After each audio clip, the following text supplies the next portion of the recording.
papakita ko sa inyo yung mga kalat na nandito ngayon sa Mount Tapulaw.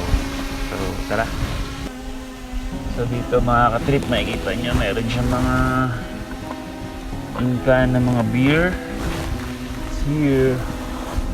Merong pulutan, Century Tuna. Yan. So dito nila nilagay. So isa pa lang yan. So yan, kung makikita nyo, meron mga mineral water, may mga seafood, cup noodles, soft drinks, zesto.